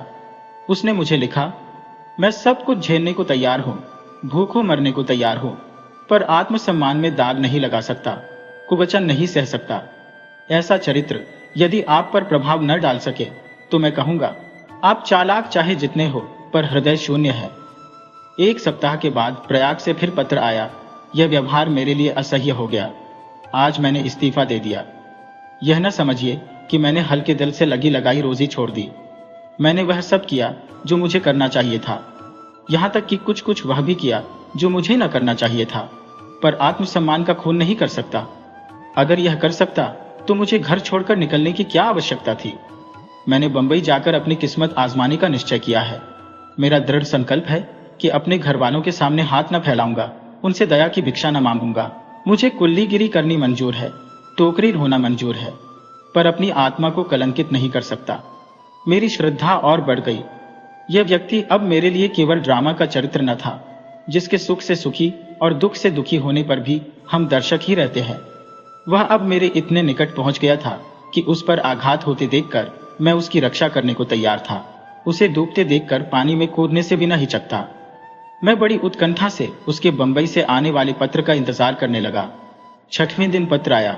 वह बंबई में काम खोज रहा था। लिखा था, घबराने की कोई बात नहीं है, मैं सब कुछ झेलने को तैयार हूं। फिर 2-2, 4-4 दिन के अंतर से कई पत्र आए। वह वीरों की भांति कठिनाइयों के सामने कमर कसे खड़ा था। हालांकि 3 दिन से उसे भोजन न मिला था। ओह, कितना ऊंचा आदर्श है, कितना उज्जवल चरित्र। मैं समझता हूं मैंने उस समय बड़ी कृपणता की। मेरी आत्मा ने मुझे धिक्कारा। यह बेचारा इतने कष्ट उठा रहा है और तुम बैठे देख रहे हो। क्यों उसके पास कुछ रुपये नहीं भेजते? मैंने आत्मा के कहने पर अमल न किया, पर अपनी बेदर्दी पर खिन्न अवश्य था। जब कई दिन की बेचैनी भरे हुए इंतजार के बाद यह समाचार आया कि वह एक साप्ताहिक पत्र के संपादकीय विभाग में जगह पा गया है, तो मैंने आराम की सांस ली और ईश्वर को सच्चे दिल से धन्यवाद दिया। साप्ताहिक में जोशी के लेख निकलने लगे। उन्हें पढ़कर मुझे गर्व होता था। कितने सजीव, कितने विचार से भरे लेख थे। उसने मुझसे भी लेख मांगे, पर मुझे अवकाश न था। क्षमा मांगी। हालांकि इस अवसर पर उसको प्रोत्साहन न देने पर मुझे बड़ा खेद होता था, लेकिन शायद बाधाएं हाथ धोकर उसके पीछे पड़ी थी। पत्र के ग्राहक कम थे। चंदे और डोनेशन से काम चलता था। रुपए हाथ आ जाते तो कर्मचारियों को थोड़ा थोड़ा मिल जाता, नहीं आसरा लगाए काम करते रहते। इस दशा में गरीब ने 3 महीने काटे होंगे।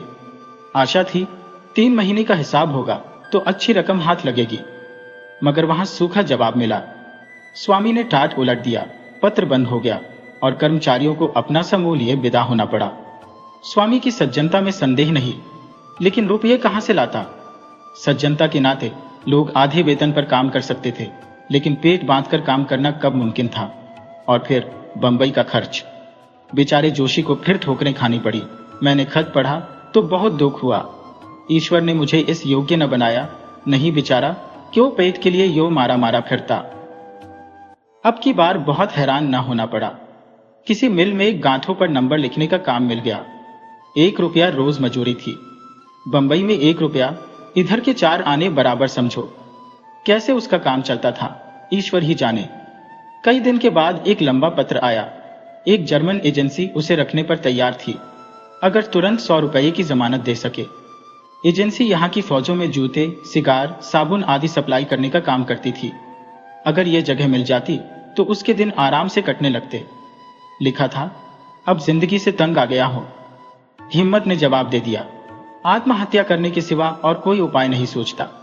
केवल माताजी की चिंता है, रो रो कर प्राण दे देंगी। पिताजी के साथ उन्हें शारीरिक सुखों की कमी नहीं, पर मेरे लिए उनकी आत्मा तड़पती रहती है। मेरी यही अभिलाषा है कि कहीं बैठने का ठिकाना मिल जाता तो एक बार उन्हें अपने साथ रखकर उनकी जितनी सेवा हो सकती करता। इसके सिवा मुझे कोई इच्छा नहीं है, लेकिन जमानत कहां से लाऊं? बस कल का दिन और है। परसों कोई दूसरा उम्मीदवार जमानत देकर यह ले लेगा और मैं ताकता रह जाऊंगा। एजेंट मुझे रखना चाहता है, लेकिन अपने कार्यालय के नियमों को क्या करे? इस पत्र ने मेरी कृपण प्रकृति को भी वशीभूत कर लिया। इच्छा हो जाने पर कोई न कोई राह निकल आती है। मैंने रुपये भेजने का निश्चय कर लिया। अगर इतनी मदद से एक युवक का जीवन सुधार रहा हो तो कौन ऐसा है जो मुंह छिपा ले? इससे बड़ा रुपयों का और क्या सदुपयोग हो सकता है? हिंदी में कलम घिसने वालों के पास इतनी बड़ी रकम जरा मुश्किल ही से निकलती, पर संयोग से उस वक्त मेरे कोष में रुपये मौजूद थे। मैं इसके लिए अपनी कृपणता का ऋणी हूँ। देवी जी की सलाह ली, वह बड़ी खुशी से राजी हो गईं। हालांकि अब सारा दोष मेरे ही सिर मारा जाता है। कल रुपयों का पहुंचना आवश्यक था, नहीं तो अवसर हाथ से निकल जाएगा। मनी ऑर्डर 3 दिन में पहुंचेगा। तुरंत तार घर गया और तार से रुपये भेज दिए। जिसने बरसों की कतर ब्यूंत के बाद इतने रुपए जोड़े हो और जिसे भविष्य भी अभाव में ही दिखता हो, वही उस आनंद का अनुभव कर सकता है जो इस समय मुझे हुआ।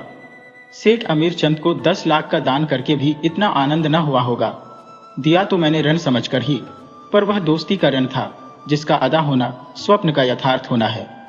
उस पत्र को मैं कभी न भूलूंगा जो धन्यवाद के रूप में चौथे दिन मुझे मिला। कैसे सच्चे उद्गार थे, एक एक शब्द अनुग्रह में डूबा हुआ। मैं उसे साहित्य की एक चीज समझता हूं। देवी जी ने चुटकी ली। 100 रुपये में उससे बहुत अच्छा पत्र मिल सकता है। ठपोरसंख ने कुछ जवाब न दिया। कथा कहने में तन्मय थे। बंबई में वह किसी प्रसिद्ध स्थान पर ठहरा था। केवल नाम और पोस्ट पैक्स लिखने ही से उसे पत्र मिल जाता था। वहां से कई पत्र आए। वह प्रसन्न था।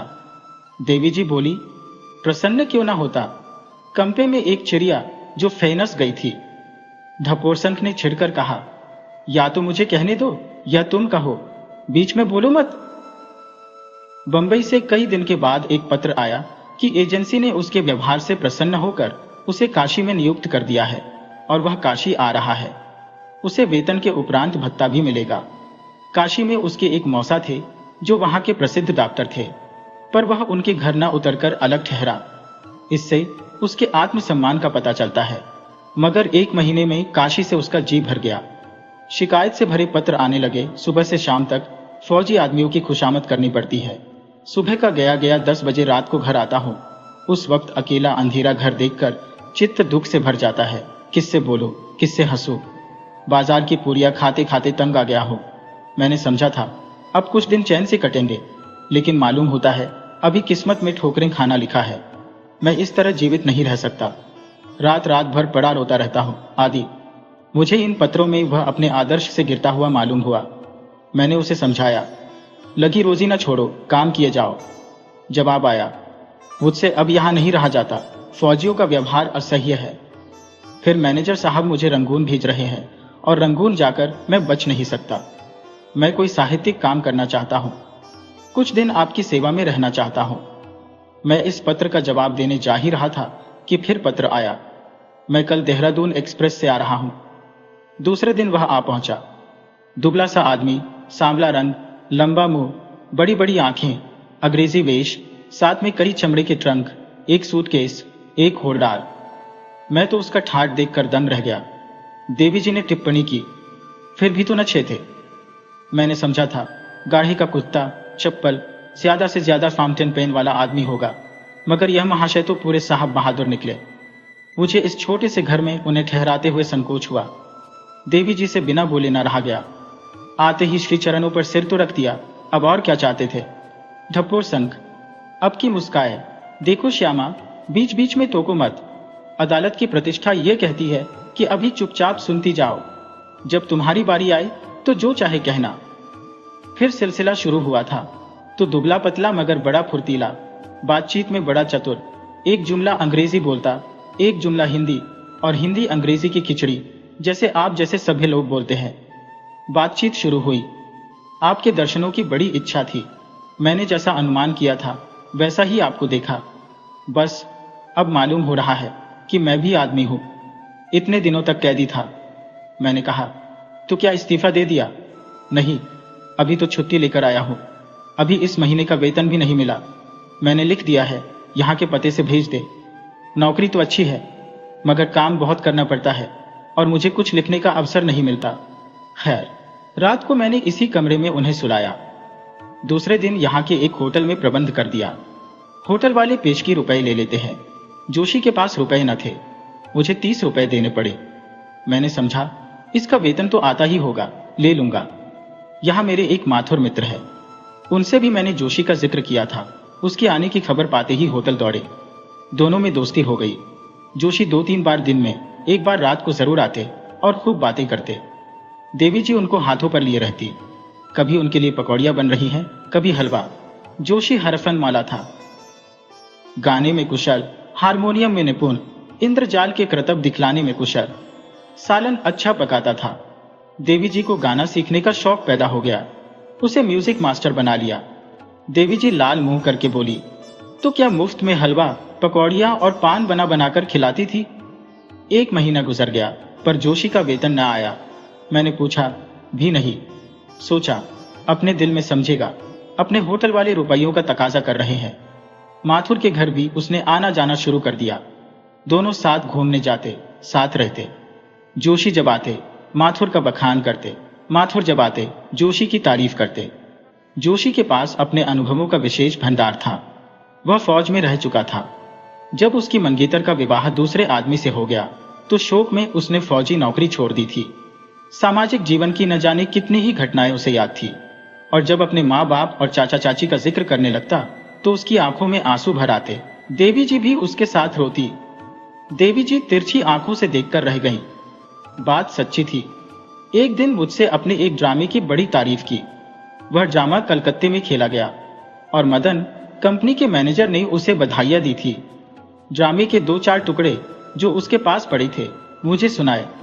मुझे ड्रामा बहुत पसंद आया। उसने काशी के एक प्रकाशक के हाथ वह ड्रामा बेच दिया था, और कुल 25 रुपये पर। मैंने कहा, उसे वापस मंगा लो, रुपये मैं दे दूंगा। ऐसी सुंदर रचना किसी अच्छे प्रकाशक को देंगे या किसी थिएटर कंपनी से खेलवाएंगे। 3-4 दिन के बाद मालूम हुआ कि प्रकाशक अब 50 रुपये लेकर लौट आएगा। कहता है, मैं इसका कुछ अंश छपा चुका हूं। मैंने कहा, मंगा लो, 50 रुपये ही सही। ड्रामा भी पी से वापस आया। मैंने 50 रुपये दे दिए। महीना खत्म हो रहा था। होटल वाले दूसरा महीना शुरू होते ही रुपये पेशगी मांगेंगे। मैं इसी चिंता में था कि जोशी ने आकर कहा, मैं अब माथुर के साथ रहूंगा। बेचारा गरीब आदमी है, अगर मैं 20 रुपये भी दे दूंगा तो उसका काम चल जाएगा। मैं बहुत खुश हुआ। दूसरे दिन वह माथुर के घर डट गया। जब आता तो माथुर के घर का कोई ना कोई रहस्य लेकर आता। यह तो मैं जानता था कि माथुर की आर्थिक दशा अच्छी नहीं है। बेचारा रेलवे के दफ्तर में नौकर था। वह नौकरी भी छूट गई थी, मगर यह न मालूम था कि उसके यहाँ फाके हो रहे हैं। कभी मालिक मकान आकर गालियां सुना जाता है, कभी दूध वाला, कभी बनिया, कभी कपड़े वाला। बेचारा उनसे मुंह छिपाता फिरता है। जोशी आंखों में आंसू भर भर कर उसके संकटों की करुण कहानी कहता और रोता।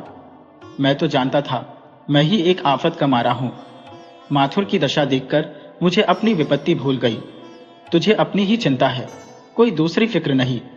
जिसके द्वार पर जा पड़ूं 2 रोटियां मिल जाएंगी, मगर माथुर के पीछे तो पूरा खटला है। माँ, 2 विधवा बहनें, 1 भांजी, 2 भांजे, 1 छोटा भाई। इतने बड़े परिवार के लिए 50 रुपये तो केवल रोटी दाल के लिए चाहिए। माथुर सच्चा वीर है, देवता है, जो इतने बड़े परिवार का पालन कर रहा है। वह अब अपने लिए नहीं, माथुर के लिए दुखी था। देवी जी ने टीका की, जब ही माथुर की भांजी पर डोरे डाल रहा था, दुख का भार कैसे हल्का करता। ढपोरसंख ने बिगड़कर कहा, अच्छा तो अब तुम ही कहो। मैंने समझाया, तुम तो यार जरा जरा सी बात पर तिनक उठते हो। क्या तुम समझते हो यह फुलझड़ियां मुझे न्याय पथ से विचलित कर देंगी। फिर कहानी शुरू हुई। एक दिन आकर बोला, आज मैंने माथुर के उद्धार का उपाय सोच निकाला। मेरे एक माथुर मित्र बैरिस्टर है, उनसे जग को माथुर की भांजी के विवाह के विषय में पत्र व्यवहार कर रहा हूं। उसकी एक विधवा बहन को दोनों बच्चों के साथ ससुराल भेज दूंगा। दूसरी विधवा बहन अपने देवर के पास जाने पर राजी है। बस 3-4 आदमी रह जाएंगे। कुछ मैं दूंगा, कुछ माथुर पैदा करेगा, गुजर हो जाएगा। मगर आज उसके घर का 2 महीनों का किराया देना पड़ेगा। मालिक मकान ने सुबह ही से धारणा दे रखा है। कहता है, अपना किराया लेकर ही हटूंगा। आपके पास 30 रुपए हो तो दे दीजिए। माथुर के छोटे भाई का वेतन कल परसों तक मिल जाएगा, रुपये मिल जाएंगे। एक मित्र संकट में पड़ा हुआ है, दूसरा मित्र उसकी सिफारिश कर रहा है। मुझे इनकार करने का साहस न हुआ। देवी जी ने उस वक्त नाक भौं जरूर सिकोड़ा था, पर मैंने न माना, रुपये दे दिए। देवी जी ने डंक मारा, ये क्यों नहीं कहते कि वह रुपये मेरी बहन ने बर्तन खरीद कर भेजने के लिए भेजे थे। ढपोरसंख ने गुस्सा पीकर कहा, खैर यही सही, मैंने रुपये दे दिए। मगर मुझे यह उलझन होने लगी कि इस तरह तो मेरा कचूमर ही निकल जाएगा। माथुर पर एक न एक संकट रोज ही सवार रहेगा। मैं कहां तक उन्हें उबारूंगा। जोशी भी जान खा रहा था कि कहीं कोई जगह दिला दीजिए। संयोग से उन्हीं दिनों मेरे एक आगरे के मित्र आ निकले। काउंसिल में मेंबर थे, अब जेल में है। गाने बजाने का शौक है, 2-1 ड्रामे भी लिख चुके हैं। अच्छे अच्छे रईसों से परिचय है, खुद भी बड़े रसिक है। अब कि वह आए तो मैंने जोशी का उनसे जिक्र किया, उसका ड्रामा भी सुनाया। बोले, तो उसे मेरे साथ कर दीजिए, अपना प्राइवेट सेक्रेटरी बना लूंगा। मेरे घर में रहे, मेरे साथ घर के आदमी की तरह रहे। जेब खर्च के लिए मुझसे 30 रुपये महीना लेता जाए, मेरे साथ ड्रामे लिखे। मैं फूला न समाया, जोशी से कहा। जोशी भी तैयार हो गया, लेकिन जाने के पहले उसे कुछ रुपयों की जरूरत हुई। एक भले आदमी के साथ फटे हालों तो जाते नहीं बनता, और न यही उचित था कि पहले ही दिन से रुपये का तकाजा होने लगे। बहुत काट छांट करने पर भी 40 रुपये का खर्च निकल आया। जूते टूट गए थे, धोतियां फट गई थी, और भी कई खर्च थे जो इस वक्त याद नहीं आते। मेरे पास रुपये न थे। श्यामा से मानने का हौसला न हुआ। देवी जी बोली, मेरे पास तो कारों का खजाना रखा था ना, कई हजार महीने लाते हो, 100-200 रुपए बचत में आ ही जाते होंगे। ढपोरसंख इस व्यंग्य पर ध्यान न देकर अपनी कथा कहते रहे। रुपए पाकर जोशी ने ठाट बनाया और काउंसलर साहब के साथ चले। मैं स्टेशन तक पहुंचाने गया, माथुर भी था। लौटा तो मेरे दिल पर से एक बोझ उतर गया था।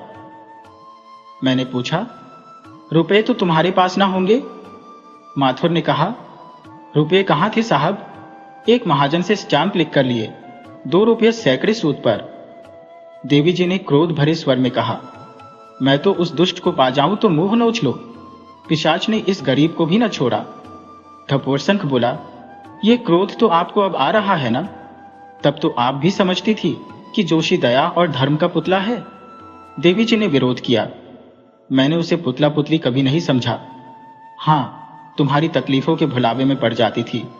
ढपोरसंख, तो साहब इस तरह कोई 2 महीने गुजरे, इस बीच में भी जोशी 2-3 बार आए, मगर मुझसे कुछ मांगे नहीं। हाँ, अपने बाबू साहब के संबंध में तरह तरह की बातें की, जिनसे मुझे 2-4 गल्प लिखने की सामग्री मिल गई। मई का महीना था। एक दिन प्रातः काल जोशी आ पहुंचे। मैंने पूछा तो मालूम हुआ उनके बाबू साहब नैनीताल चले गए। इन्हें भी लिए जाते थे, पर उन्होंने हम लोगों के साथ यहां रहना अच्छा समझा और चले आए। देवी जी ने फुलझड़ी छोड़ी। कितना त्यागी था बेचारा, नैनीताल की बहार छोड़कर यह गर्मी में प्राण देने चला आया। ढपोरसंख ने इसकी ओर कुछ ध्यान न देकर कहा। मैंने पूछा, कोई नई बात तो नहीं हुई वहां? जोशी ने हंसकर कहा, भाग्य में तो नई नई विपत्तियां लिखी हैं, उनसे कैसे जान बच सकती है? अब की भी एक नई विपत्ति सिर पड़ी। ये कहिए, आपका आशीर्वाद था, जान बच गई, नहीं तो अब तक जमुना जी में वहां चला जाता होता। एक दिन जमुना किनारे सैर करने चला गया। वहां तैराकी का मैच था। बहुत से आदमी तमाशा देखने आए हुए थे। मैं भी एक जगह खड़ा होकर देखने लगा। मुझसे थोड़ी दूर पर एक और महाशय एक युवती के साथ खड़े थे। मैंने बातचीत की तो मालूम हुआ मेरी ही बिरादरी के हैं। यह भी मालूम हुआ मेरे पिता और चाचा दोनों ही से उनका परिचय है। मुझसे स्नेह की बातें करने लगे। तुम्हें इस तरह ठोकरें खाते तो बहुत दिन हो गए, क्यों नहीं चले जाते अपने माँ बाप के पास? माना कि उनका लोक व्यवहार तुम्हें पसंद नहीं, लेकिन माता पिता का पुत्र पर कुछ न कुछ अधिकार तो होता है। तुम्हारी माताजी को कितना दुख हो रहा होगा। सहसा एक युवक किसी तरफ से आ निकला और वृद्ध महाशय तथा युवती को देखकर बोला, आपको शर्म नहीं आती कि आप अपनी युवती कन्या को इस तरह मेले में लिए खड़े हैं? वृद्ध महाशय का मुंह जरा सा निकल आया और युवती तुरंत घूंघट निकालकर पीछे हट गई। मालूम हुआ कि उसका विवाह इसी युवक से ठहरा हुआ है। वृद्ध उदार सामाजिक विचारों के आदमी थे, पर्दे के कायल न थे। युवक वयस में युवक होकर भी खूसट विचारों का आदमी था, पर्दे का कट्टर पक्षपाती। वृद्ध थोड़ी देर तक तो अपराधी भाव से बातें करते रहे, पर युवक प्रतिक्षण गर्म हो जाता था। आखिर बूढ़े बाबा भी तेज हुए। युवक ने आंखें निकालकर कहा, मैं ऐसी निर्लज्जा से विवाह करना अपने लिए अपमान की बात समझता हूं। वृद्ध ने क्रोध से कांपते हुए स्वर में कहा, और मैं तुम जैसे लंपट से अपनी कन्या का विवाह करना लज्जा की बात समझता हूं। युवक ने क्रोध के आवेश में वृद्ध का हाथ पकड़कर धक्का दिया। बातों से न जीतकर अब वह हाथों से काम लेना चाहता था। वृद्ध धक्का खाकर गिर पड़े। मैंने लपक कर उन्हें उठाया और युवक को डॉटा। वह वृद्ध को छोड़कर मुझसे लिपट गया। मैं कोई कुश्तीबाज तो हूं नहीं, वह लड़ना जानता था। मुझे उसने बात की बात में गिरा दिया और मेरा गला दबाने लगा। कई आदमी जमा हो गए थे। जब तक कुश्ती होती रही लोग कुश्ती का आनंद उठाते रहे, लेकिन जब देखा मामला संगीन हुआ जाता है तो तुरंत बीच बचाव कर दिया। युवक बूढ़े बाबा से जाते जाते कह गया, तुम अपनी लड़की को वेश्या बनाकर बाजार में घुमाना चाहते हो तो अच्छी तरह घुमाओ, मुझे अब उससे विवाह नहीं करना है। वृद्ध चुपचाप खड़े थे और युवती रो रही थी। भाई साहब, तब मुझसे न रहा गया। मैंने कहा, महाशय, आप मेरे पिता के तुल्य हैं और मुझे जानते हैं। यदि आप मुझे इस योग्य समझें तो मैं इन देवी जी को अपनी हृदयेश्वरी बनाकर अपने को धन्य समझूंगा। मैं जिस दशा में हूं आप देख रहे हैं, संभव है मेरा जीवन इसी तरह कट जाए, लेकिन श्रद्धा, सेवा और प्रेम यदि जीवन को सुखी बना सकता है तो मुझे विश्वास है कि देवी के प्रति मुझ में इन भावों की कमी न रहेगी। बूढ़े बाबा ने गदगद होकर मुझे कंठ से लगा लिया। उसी क्षण मुझे अपने घर ले गए, भोजन कराया और विवाह का शगुन कर दिया। मैं एक बार युवती से मिलकर उसकी सम्मति लेना चाहता था। बूढ़े बाबा ने मुझे इसकी सहर्ष अनुमति दे दी। युवती से मिलकर मुझे ज्ञात हुआ कि वह रमणियों में रत्न है। मैं उसकी बुद्धिमत्ता देखकर चकित हो गया। मैंने अपने मन में जिस सुंदरी की कल्पना की थी वह उससे हूबहू मिलती है। मुझे उतनी ही देर में विश्वास हो गया कि मेरा जीवन उसके साथ सुखी होगा। मुझे अब आशीर्वाद दीजिए। युवती आपकी पत्रिका बराबर पढ़ती है और आपसे उसे बड़ी श्रद्धा है। जून में विवाह होना निश्चित हुआ है। मैंने स्पष्ट कह दिया, मैं जेवर कपड़े नाम मात्र को लाऊंगा, न कोई धूमधाम ही करूंगा। वृद्ध ने कहा, मैं तो स्वयं यही कहने वाला था। मैं कोई तैयारी नहीं चाहता, न धूमधाम की मुझे इच्छा है। जब मैंने आपका नाम लिया कि वह मेरे बड़े के तुल्य है तो वह बहुत प्रसन्न हुए। आपके लेखों को वह बड़े आदर से देखते हैं। मैंने कुछ खिन्न होकर कहा, यह तो सब कुछ है, लेकिन इस समय तुम्हें विवाह करने की सामर्थ्य भी नहीं है, और कुछ न हो तो 50 रुपये की बंधी हुई आमदनी तो होनी ही चाहिए। जोशी ने कहा, भाई साहब, मेरा उद्धार विवाह ही से होगा। मेरे घर से निकलने का कारण भी विवाह ही था और घर वापस जाने का कारण भी विवाह ही होगा। जिस समय प्रमीला हाथ बांधो हुए जाकर पिताजी के चरणों पर गिर पड़ेगी, उनका पाषाण हृदय भी पिघल जाएगा। समझेंगे, विवाह तो हो ही चुका, अब वधू पर क्यों जुल्म किया जाए। जब उसे आश्रय मिल जाएगा तो मुझे झक मारकर बुलाएंगे। मैं इसी जिद पर घर से निकला था कि अपना विवाह अपनी इच्छानुसार बिना कुछ लिए दिए करूंगा, और वह मेरी प्रतिज्ञा पूरी हुई जा रही है। प्रमीला इतनी चतुर है कि वह मेरे घर वालों को चुटकियों में मना लेगी। मैंने तखमीना लगा लिया है, कुल 300 रुपये खर्च होंगे और यही 300-400 रुपये मुझे ससुराल से मिलेंगे। मैंने सोचा है प्रमीला को पहले यही लाऊंगा, यहीं से वह मेरे घर पत्र लिखेगी और आप देखिएगा तीसरे ही दिन चचा साहब गहनों की पिटारी लिए आ पहुंचेंगे। विवाह हो जाने पर वह कुछ नहीं कर सकते, इसलिए मैंने विवाह की खबर नहीं दी। मैंने कहा, लेकिन मेरे पास तो अभी कुछ भी नहीं है भाई, मैं 300 रुपए कहां से लाऊंगा?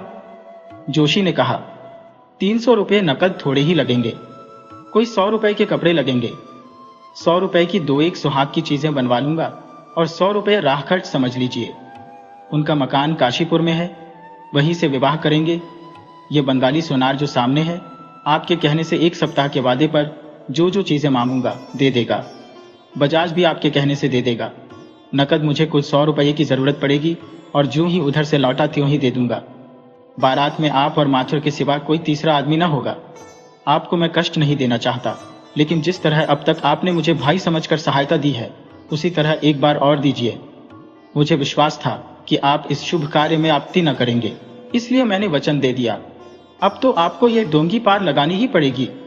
देवी जी बोली, मैं कहती थी उसे 1 पैसा मत दो, कह दो हम तुम्हारी शादी विवाह के झंझट में नहीं पड़ते। ढापुरसंख ने कहा, हाँ तुमने अब की बार जरूर समझाया, लेकिन मैं क्या करता। शादी का मामला, उस पर उसने मुझे भी घसीट लिया था। अपनी इज्जत का कुछ ख्याल तो करना ही पड़ता है। देवी जी ने मेरा लिहाज किया और चुप हो गई। अब मैं उस वृत्तांत को न बढ़ाऊंगा। सारांश यह है कि जोशी ने ढपोरसन के मध्य 100 रुपए के कपड़े और 100 रुपए से कुछ ऊपर के गहनों का बोझ लादा। बेचारे ने एक मित्र से 100 रुपए उधार लेकर उसके सफर खर्च को दिया। खुद ब्याह में शरीक हुए। ब्याह में खासी धूमधाम रही। कन्या के पिता ने मेहमानों का आदर सत्कार खूब किया। उन्हें जल्दी थी, इसलिए वह खुद तो दूसरे ही दिन चले आए, पर माथुर जोशी के साथ विवाह के अंत तक रहा। ढपोरसन को आशा थी कि जोशी ससुराल के रुपये पाते ही माथुर के हाथों भेज देगा या खुद लेता आएगा, मगर माथुर भी दूसरे दिन आ गए, खाली हाथ, और यह खबर लाए कि जोशी को ससुराल में कुछ भी हाथ नहीं लगा। माथुर से उन्हें अब मालूम हुआ कि लड़की से जमुना तट पर मिलने की बात सर्वथा निर्मूल थी। इस लड़की से जोशी बहुत दिनों तक पत्र व्यवहार करता रहा था। फिर तो ढपोरसन के कान खड़े हो गए। माथुर से पूछा, अच्छा ये बिल्कुल कल्पना थी उसकी? माथुर, जी हां। ढपोरसन, अच्छा तुम्हारी भांजी के विवाह का क्या हुआ? माथुर, अभी तो कुछ नहीं हुआ। ढपोरसन, मगर जोशी ने कई महीने तक तुम्हारी सहायता तो खूब की। माथुर, मेरी सहायता वह क्या करता? हाँ, दोनों जून भोजन भले कर लेता था। ढपोरसन, तुम्हारे नाम पर उसने मुझसे जो रुपये लिए थे वह तो तुम्हें दिए होंगे। माथुर, क्या मेरे नाम पर भी कुछ रुपए लिए थे? ढपोरसन, हाँ भाई, तुम्हारे घर का किराया देने के लिए तो ले गया था। माथुर, सरासर बेईमानी, मुझे उसने 1 पैसा भी नहीं दिया। उलटे और एक महाजन से मेरे नाम पर 100 रुपयों का स्टाम्प लिखकर रुपया लिए। मैं क्या जानता था कि धोखा दे रहा है।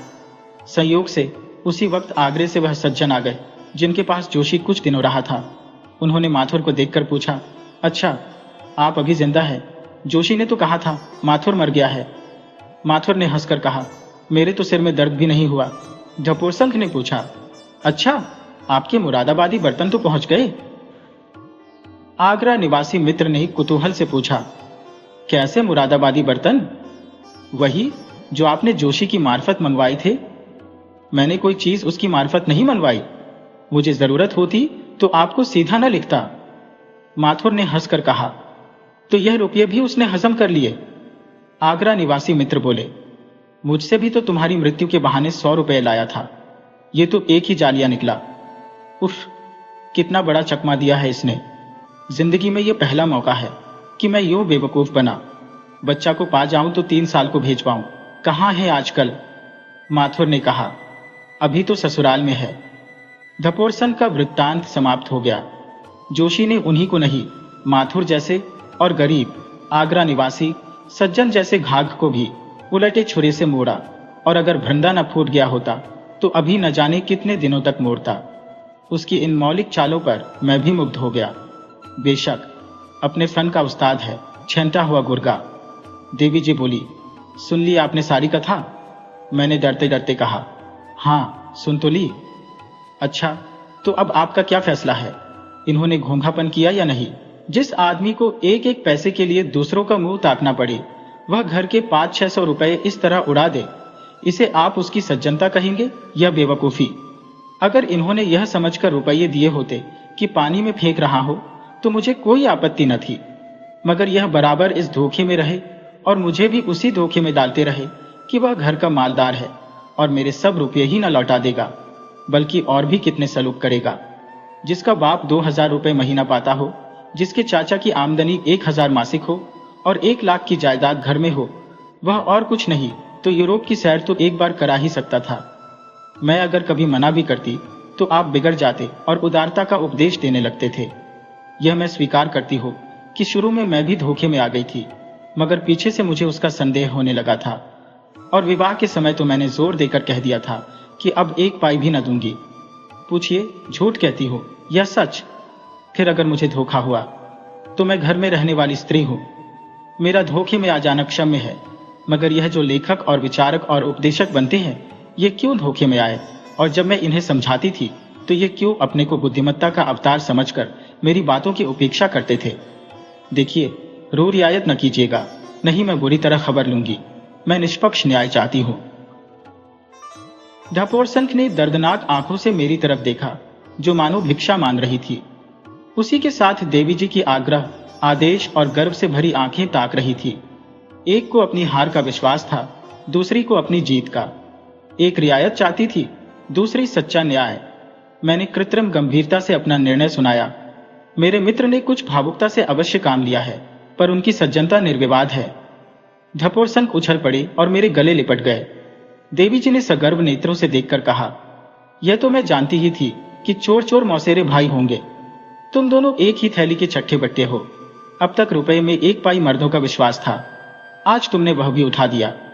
आज निश्चय हुआ कि पुरुष छली, कपटी, विश्वासघाती और स्वार्थी होते हैं। मैं इस निर्णय को नहीं मानती। मुफ्त में ईमान बिगाड़ना इसी को कहते हैं। भला मेरा पक्ष लेते तो अच्छा भोजन मिलता, उनका पक्ष लेकर आपको सड़े सिगरेटों के सिवा और क्या हाथ लगेगा? खैर, हारी गई। कुत्ते की जात तो पहचानी गई। उस दिन से 2-3 बार देवी जी से भेंट हो चुकी है और वही फटकार सुननी पड़ी है। वह न क्षमा चाहती है, न क्षमा कर सकती है।